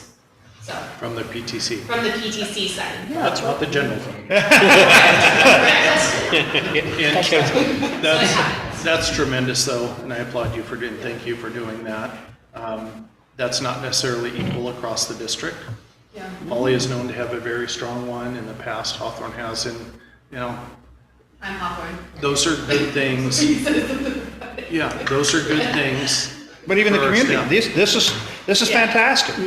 That's amazing that Holly Church does I've it. never seen Yep. something like That's this. amazing. Yeah. And once you get a chance to look in it, it's simple, it's straightforward, it's heartfelt. You know, perfect. Last year we did barbecue lunches. We did that for our librarians, our counselors, custodians. We had counselors, and this is great, and I'll get back on track here. It was FFA kids, we brought in baby goats. They're little like 3-day-old goats wearing diapers. There's nothing on earth as cute as a little baby goat. Grandkid, me, children, maybe. We smoked chicken. We had potato salad, beans, these wonderful cookies from my secret cookie fishing hole.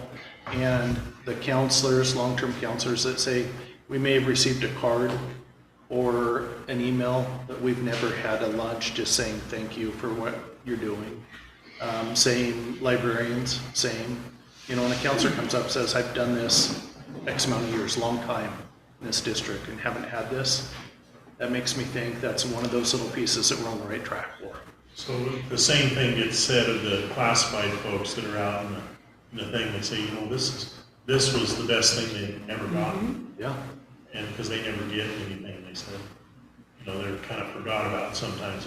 They're the ones dealing with kids when everybody else is in an assembly or. Sure. Yeah. Yep. And until staff can no longer say that, we still have work to do. Oh, definitely. So. But maybe after this conversation, learning how much is actually going on with the teachers, maybe people are leaving to go to be near family. Like maybe they really are leaving for a legitimate purpose instead of just ditching this job, because it sounds like people are doing the right thing as far as appreciation. I'm certainly trying.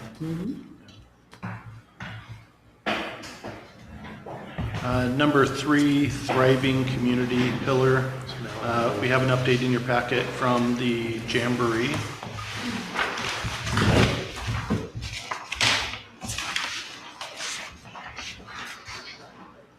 And that's on the 3rd page of our packet. It's from Larry Johnson. It's fund earned at the Jamboree. $41,957.81. And those go to the school groups.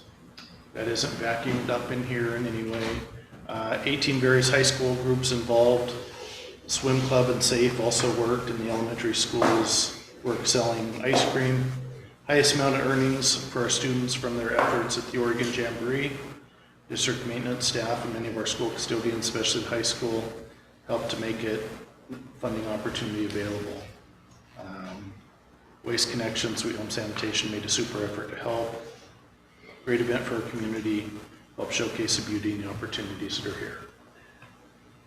And so that is the Jamboree report. We've had a long relationship with them, with the Jamboree in the school district. Next up, safe and welcoming facilities and service. We have a Oak Heights update on the seismic. Kevin, Josh, did you want to provide us an update there? Right now, the proposals were due today for the Oak Heights project with contractors. We have 2 companies that have submitted proposals. We're just starting to evaluate those. We have a board meeting scheduled next Monday, and our goal is to have a recommendation to you to bring to you. And with that, Josh, talk about any details or add any specifics? Good, yeah. I'm excited about, we got 2 proposals. They both look good. We'll be we're going to interview, we're going to talk to them and have some specific questions. We're going to meet tomorrow with the architect and the engineer to go over the proposals and kind of the ins and outs of it. So you get their input too. So I'm excited to move forward with that one. It's been a long time coming. Oak Heights School will definitely benefit from this, as you know the other elementary schools have, the junior high has. That concludes my report. All right. Thanks, Terry. Any questions for Terry? Thank you. Thank you, Terry. All right, next we have the consent agenda. Approve the minutes from September 11, 2023 school board meeting. Approve the hire of Brent Nichols, special education teacher at the high school, effective 2nd semester for the remainder of the 2023-24 school year. Approve a temporary hire of Randy Sharp, 5th grade teacher at Oak Heights Elementary for the remainder of the 2023-24 school year. Accept a donation from Bossart Trucking for the classroom of Scott Jacobson, agriculture education teacher at the high school. And then one of the late items is accept a resignation from Bailey Bronson, certified district substitute, effective December 31, 2023. I have a question about this temporary hire. What does that mean? I'm sorry, The temporary hire, the 5th grade, so are we hiring for like a few months, or we're hiring for the remainder of the year? Remainder of the year. The hires will be for the remainder of the year. Move the consent agenda as amended. Second. Okay, we have a motion and a second and a discussion on any of those items. Okay. Is the late item 6E, is that a reference to resigning from position as mentorship program versus resigning as a substitute teacher? Have we confirmed that it's? Go ahead. This unfortunately was our mentor teacher, and so she subbed in the classroom so that the mentor and mentee could meet together. Okay. And so we were actively searching for But you replacement. confirmed that it, okay, yeah. No, thank you. And so they were going through the end of the first semester, so 2nd semester we will need a different employee. Any other discussion? All right, all in favor? Aye. Any opposed? All right, motion passes. Next, we have a budget update. Kevin? Okay, thanks, Jason. Item 7A in the board packet. We have now completed the first 3 months of this fiscal year and compare spending through the first 3 months to the same period last year for the general fund. We're up just over $475,000. Primary reasons for that, higher labor costs due to, first, we have more filled positions this year than we had last year, and second, we have higher negotiated labor costs. Another reason why overall spending is up more, we have prior payments to the charter school. Charter school's enrollment plus the amount we're paying per student is increased. And then also something we talked about in past months, the liability and property insurance premiums are up significantly, and that's the case across the board with school districts. Any questions? All right, thanks, Kevin. Division 22 standards, Barbie.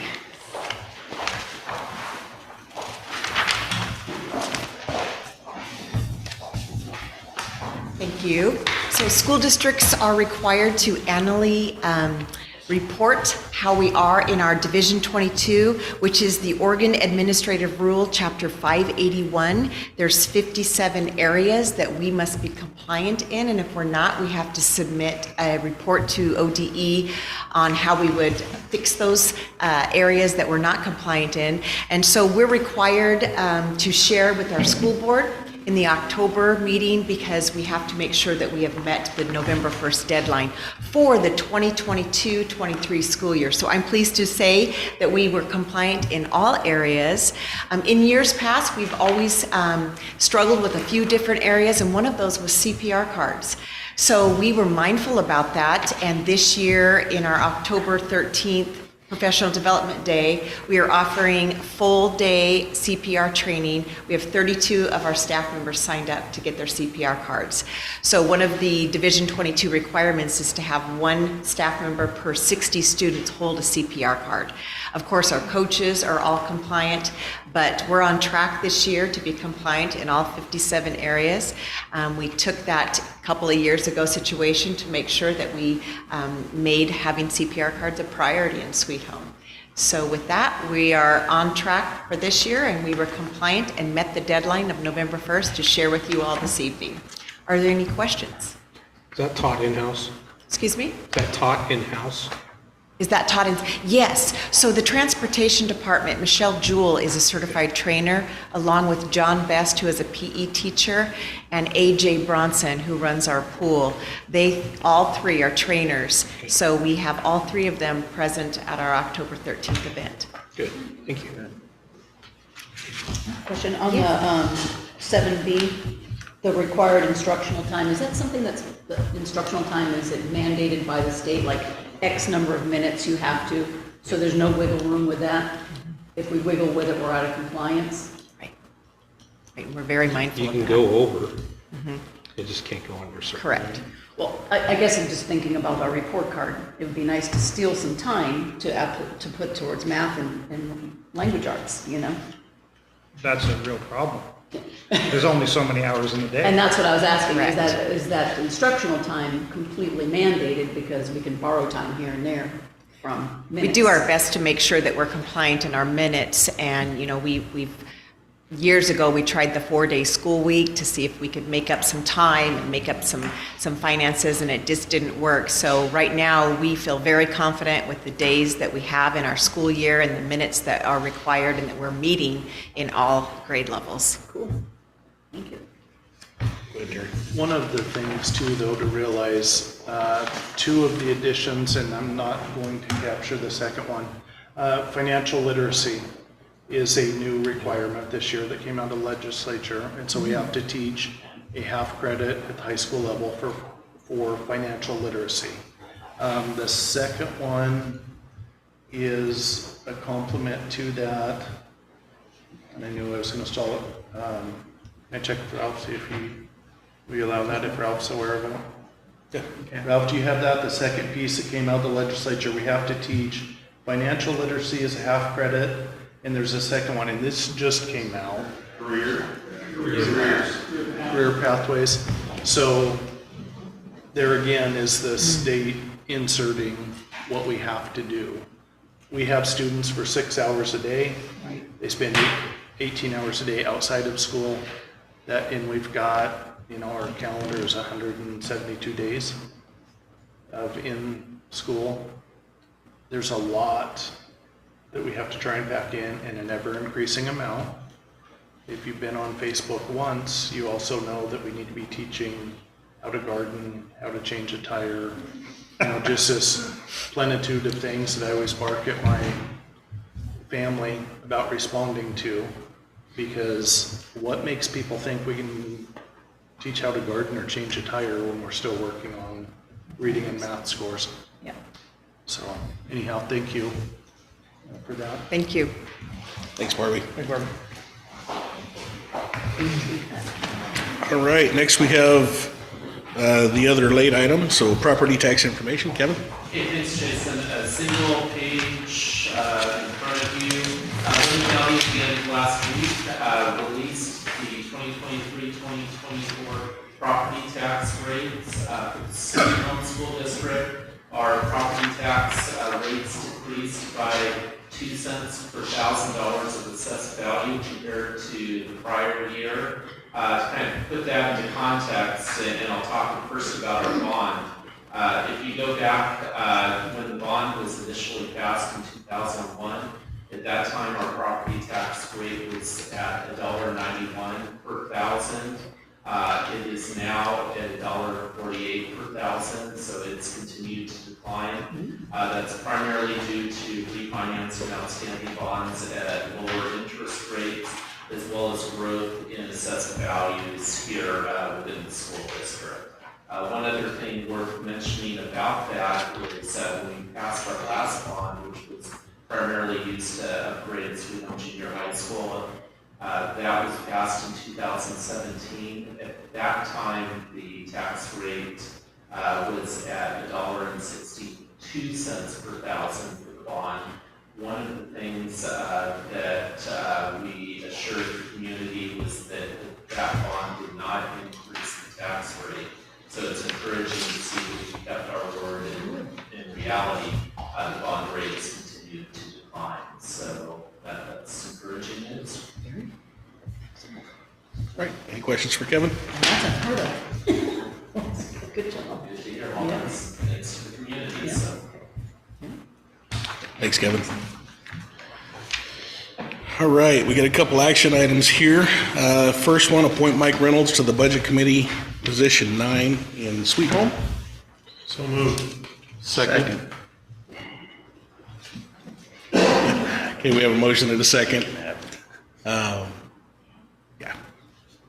Didn't get your name on it this time. Any discussion on that one? So when you say appoint, did they just said, I'll take a spot? They applied, there's a copy of their application here in the, in the packet. Okay. So. Okay, any other discussion? All right, motion is to appoint Mike Reynolds to position 9, so all in favor? Aye. Any opposed? Okay, motion passes. Second one there, appoint Kevin Hill to the Budget Committee, position number 3, Foster. So moved. Second. Okay, we have a motion and a second. Any discussion? All right, all in favor? Aye. Any opposed? Okay, motion passes. And then C, approve to utilize federal elementary and secondary school education or emergency relief or ESSER funds to pay for junior high outdoor recreation area. Do you want to go through that a little bit and just kind of explain? Sure.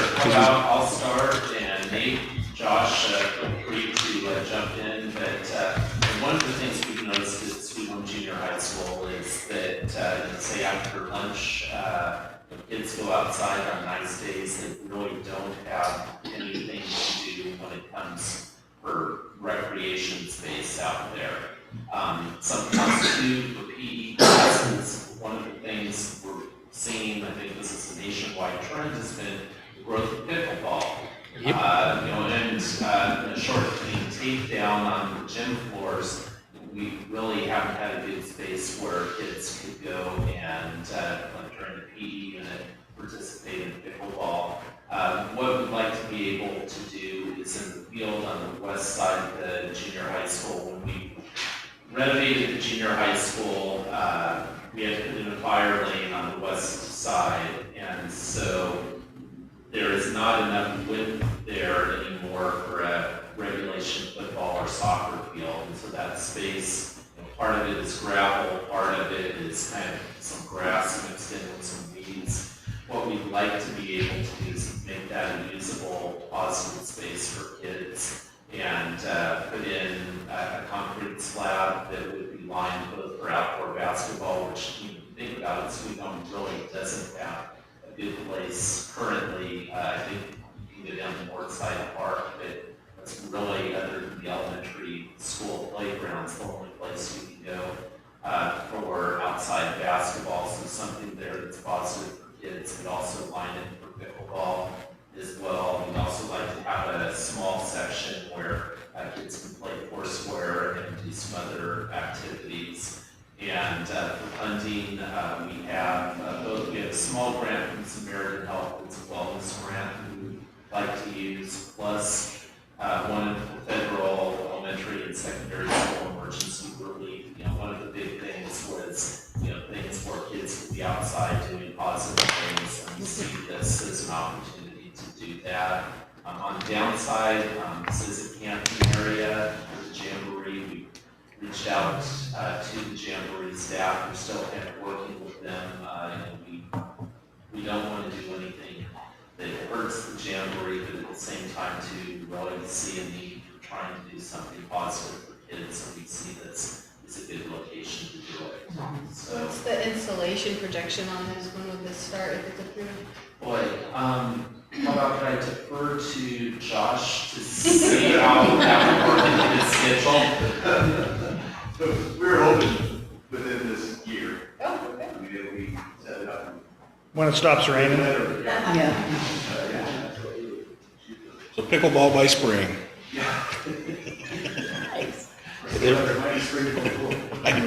I know the courts over at LB are always being used, so.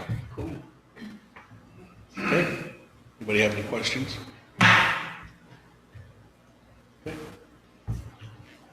I'll make a motion to approve. I'll second it. We have a motion and a second. Any discussion? All right, hearing no discussion, all in favor? Aye. Any opposed? Okay, motion passes. Do we have any board comments tonight?